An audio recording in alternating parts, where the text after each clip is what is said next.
यार कुछ नहीं है, टाइम ਜ਼ੋਨ ਨੂੰ ਯਾਰ ਤੁਸੀਂ ਟਾਈਮ ਜ਼ੋਨ ਯਾਦ ਕਰਨੇ ਆ। ਠੀਕ ਹੈ, ਹੁਣ ਮੈਂ ਆਪਣਾ ਐਜ਼ ਅ ਐਗਜ਼ਾਮਪਲ ਦੇਵਾਂ, ਮੈਂ ਯੂਐਸ ਦੀ ਮੈਨੂੰ 48 ਸਟੇਟਸ ਤਾਂ ਯਾਦ ਹੈ, ਬਟ ਤੁਸੀਂ ਸਿਟੀਜ਼ ਕਹੋਗੇ ਮੈਨੂੰ ਸਿਟੀਜ਼ ਮੇਨ ਸਿਟੀਜ਼ ਯਾਦ ਹੈ। ਸਮਝ ਰਹੇ ਹੋ? ਜੀ ਜਿੱਦਾਂ ਹੁਣ ਟਾਈਮ ਜ਼ੋਨ ਤਾਂ ਤੁਹਾਨੂੰ ਸਮਝ ਆ ਗਿਆ ਨਾ? ਟਾਈਮ ਜ਼ੋਨ ਤੇ ਆ ਗਿਆ ਠੀਕ ਹੈ, ਟਾਈਮ ਜ਼ੋਨ 'ਚ ਕੋਈ ਉਹ ਦਿੱਕਤ ਪਰੇਸ਼ਾਨੀ ਤਾਂ ਨਹੀਂ? ਨਾ ਉਹ ਚ ਠੀਕ ਹੈ, ਟਾਈਮ ਜ਼ੋਨ ਜਿੱਦੋਂ ਸਮਝ ਆ ਗਿਆ ਉਹ ਬਾਕੀ ਉਹਦੇ ਲਈ ਈਜ਼ੀ ਹੈ। ਹੁਣ ਇਹ ਦੇਖੋ ਇਹ ਟਾਈਮ ਜ਼ੋਨ ਹੈ ਸਾਰਾ। ਠੀਕ ਹੈ, ਇਹ 'ਚ ਆਪਾਂ ਪਹਿਲਾਂ ਕਰਾਂਗੇ ਪੈਸੀਫਿਕ ਟਾਈਮ ਜ਼ੋਨ। ਇਹ 'ਚ ਹੈ 4 ਸਟੇਟ ਸਿਰਫ। ਠੀਕ ਹੈ, ਜਿਸ 'ਚ ਹੈ ਵਾਸ਼ਿੰਗਟਨ, ਔਰੀਗਨ, ਕੈਲੀਫੋਰਨੀਆ, ਨੇਵਾਡਾ। ਨੀਸ਼ਾ ਹੁੰਦੀ ਪਿਤਾ ਦੀ ਓਕੇ,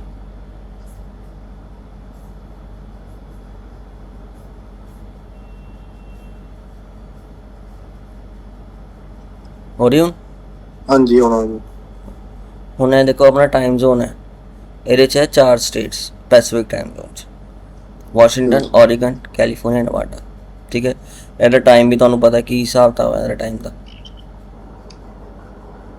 ਹੈ ਨਾ? ਹਾਂਜੀ ਹੁਣ ਜਿਹੜਾ ਵਾਸ਼ਿੰਗਟਨ ਹੈ, ਜੇ ਤੁਸੀਂ ਮੈਪ 'ਤੇ ਨੂੰ ਆਪਾਂ ਪਾਉਂਦੇ ਹਾਂ, ਵਾਸ਼ਿੰਗਟਨ 'ਚ ਸਿਰਫ ਹੈਗੀ ਹੈ ਸਿਆਟਲ।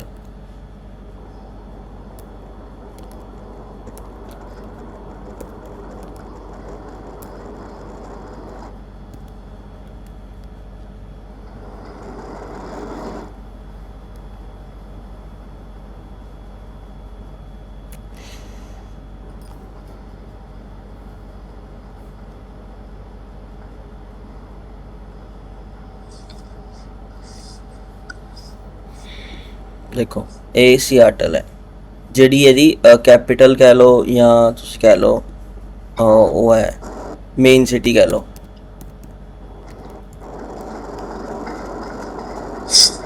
ਹੁਣ ਜੇ ਮੇਰੇ ਤੋਂ ਤੁਸੀਂ ਪੁੱਛੋਗੇ ਨਾ, ਮੈਂ ਤੁਹਾਨੂੰ ਸਿੱਧੀ ਗੱਲ ਦੱਸਾਂ, ਮੈਨੂੰ ਕੁਝ ਸਟੇਟਸ ਦੀ ਤਾਂ ਸਾਰੀ ਯਾਦ ਹੋਣਗੀਆਂ, 90% ਤਾਂ ਯਾਦ ਹੋਣਗੀਆਂ, ਬਟ ਕੁਝ ਸਟੇਟ ਦੀ ਮੈਨੂੰ ਯਾਦ ਹੀ ਨਹੀਂ ਹੈ। ਔਰ ਇੱਦਾਂ ਯਾਦ ਹੋਣਗੇ ਜਦ ਤੁਸੀਂ ਕੰਮ ਕਰੋਗੇ ਤਾਂ ਤੁਹਾਨੂੰ ਤਦ ਯਾਦ ਹੋਣੀ ਸ਼ੁਰੂ ਹੋਏਗੀ। ਆਪਾਂ ਮੇਨ ਕਰਨੀ ਹੈ, ਜਿੱਦਾਂ ਮੈਂ ਹੁਣ ਕਹਾਂ ਵਾਸ਼ਿੰਗਟਨ ਦੀ ਹੈ ਸਿਆਟਲ, ਔਰੀਗਨ ਦੀ ਹੈ ਪੋਰਟਲੈਂਡ। ਠੀਕ ਹੈ, ਠੀਕ ਇਹ ਦੋ ਤਾਂ ਯਾਦ ਹੋ ਜਾਣਗੇ ਈਜ਼ਲੀ। ਕਿਹੜੀ ਹੈ ਦੁਬਾਰਾ ਤੁਸੀਂ? ਵਾਸ਼ਿੰਗਟਨ ਹੈ ਨਾ, ਵਾਸ਼ਿੰਗਟਨ ਸਟੇਟ, ਹਾਂਜੀ ਇਹਦੀ ਹੈ ਸਿਆਟਲ। ਠੀਕ ਹੈ,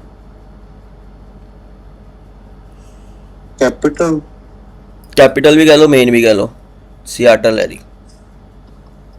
ਠੀਕ ਜਿਹੜਾ ਔਰੀਗਨ ਹੈ, ਔਰੀਗਨ ਸਟੇਟ, ਇਹਦੀ ਕੈਪੀਟਲ ਸਿਟੀ ਹੈ ਪੋਰਟਲੈਂਡ।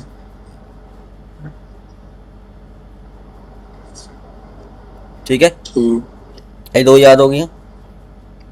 ਹਾਂਜੀ ਹੁਣ ਆਪਾਂ ਨੇ ਨਵਾਡਾ, ਨਵਾਡਾ ਦੀ ਕੈਪੀਟਲ ਹੈ ਲਾਸ ਵੇਗਸ।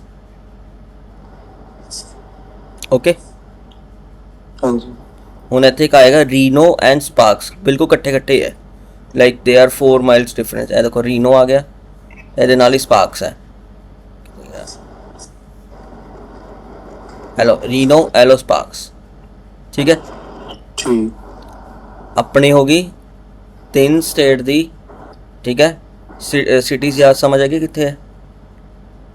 ਜੀ ਦੈਨ ਜਿਹੜਾ ਆਪਣਾ ਕੈਲੀਫੋਰਨੀਆ ਨਾ, ਇਹ ਸਭ ਤੋਂ ਇੰਪੋਰਟੈਂਟ ਹੈ, ਇਹਨੂੰ ਯਾਦ ਕਰਨਾ ਜ਼ਰੂਰੀ ਹੈ। ਠੀਕ ਹੈ, ਆਪਾਂ ਇਹਨੂੰ ਯਾਦ ਕਰਾਂਗੇ। ਪੈਸੀਫਿਕ ਟਾਈਮ ਜ਼ੋਨ 'ਚ ਸਿਰਫ ਕੈਲੀਫੋਰਨੀਆ ਇੰਪੋਰਟੈਂਟ ਹੈ। ਕੈਲੀਫੋਰਨੀਆ ਨੂੰ ਤੁਸੀਂ ਇੱਦਾਂ ਕਹਿ ਲਓ ਯੂਐਸ ਦਾ ਹੱਬ ਹੈ। ਠੀਕ ਹੈ, ਮਤਲਬ ਕਿ ਯੂਐਸ 'ਚ ਨਾ ਜਿਹੜੀ ਵੀ ਪ੍ਰੋਡਿਊਸ ਦੀ ਹੁੰਦੀ ਹੈ, ਪ੍ਰੋਡਿਊਸ 'ਚ ਮੈਂ ਕਹਿ ਰਿਹਾ ਫਰੂਟਸ ਵੈਜੀਟੇਬਲਸ। ਠੀਕ ਹੈ, ਉਹ ਕੈਲੀਫੋਰਨੀਆ ਹੀ ਕਰਦਾ ਹੈ। ਬਾਕੀ ਜੇ ਇਹਨਾਂ ਨੂੰ ਹੋਰ ਚਾਹੀਦਾ, ਇਹ ਮੈਕਸੀਕੋ ਤੋਂ ਆਉਂਦਾ ਹੈ, ਕੈਨੇਡਾ ਤੋਂ ਆਉਂਦਾ ਹੈ, ਉਹ ਬਾਰਡਰ ਕ੍ਰਾਸਿੰਗ ਕਰਕੇ ਆਉਂਦਾ ਹੈ। ਕੀ ਚੀਜ਼? ਜਿਹੜਾ ਪ੍ਰੋਡਿਊਸ ਹੈ ਨਾ ਯੂਐਸ ਦਾ, ਉਹ 50% ਤਾਂ ਕੈਲੀਫੋਰਨੀਆ ਉਗਾਉਂਦਾ ਹੈ। ਠੀਕ ਹੈ, ਮਤਲਬ ਕਿ ਉੱਥੇ ਹੀ ਫਾਰਮ ਹੈਗੇ ਹੈ, ਉੱਥੇ ਹੀ ਫਾਰਮਰ ਉਗਾਉਂਦੇ ਪਏ ਹੈ ਤੇ ਸਪਲਾਈ ਕਰਦੇ ਪਏ ਹੈ। ਠੀਕ, ਬਟ ਜਿਹੜਾ 50% ਹੈ, 50 ਵੀ 60-70% ਕਹਿ ਸਕਦੇ ਹੋ, ਕੈਲੀਫੋਰਨੀਆ 30-40% ਪ੍ਰੋਡਿਊਸ ਕਰਦਾ ਹੈ। ਪਰ ਜਿਹੜਾ 60-70% ਹੈ ਉਹ ਆਉਂਦਾ ਹੈ ਕੈਨੇਡਾ ਤੋਂ, ਨਿਊ ਮੈਕਸੀਕੋ ਤੋਂ, ਬਾਰਡਰ ਕ੍ਰਾਸ ਕਰਕੇ। ਠੀਕ ਠੀਕ ਹੈ, ਤੇ ਆਪਾਂ ਨੂੰ ਕੈਲੀਫੋਰਨੀਆ ਯਾਦ ਕਰਨਾ ਬੜਾ ਜ਼ਰੂਰੀ ਹੈ। ਔਰ ਕੈਲੀਫੋਰਨੀਆ ਆਪਾਂ ਡਿਵਾਈਡ ਕਰਾਂਗੇ 3 ਪਾਰਟਸ 'ਚ, 3-4 ਪਾਰਟਸ 'ਚ। ਠੀਕ ਹੈ, ਪਹਿਲਾਂ ਉਹ ਉੱਪਰ ਵਾਲੇ ਤਿੰਨਾਂ ਦੀ ਸਮਝ ਆ ਗਈ। ਹਾਂਜੀ ਠੀਕ ਹੈ, ਹੁਣ ਆਪਾਂ ਕਰਾਂਗੇ ਟਰਨ ਓਰੀਜਨ ਤੋਂ ਲੈਦਾ। ਹਾਂ।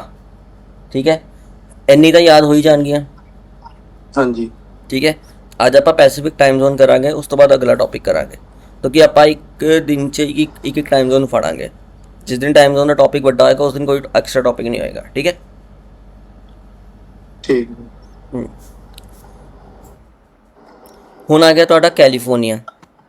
ਕੈਲੀਫੋਰਨੀਆ ਤੁਸੀਂ ਸੈਕਰਾਮੈਂਟੋ ਦੇਖ ਰਹੇ ਹੋ? ਸੈਕਰਾਮੈਂਟੋ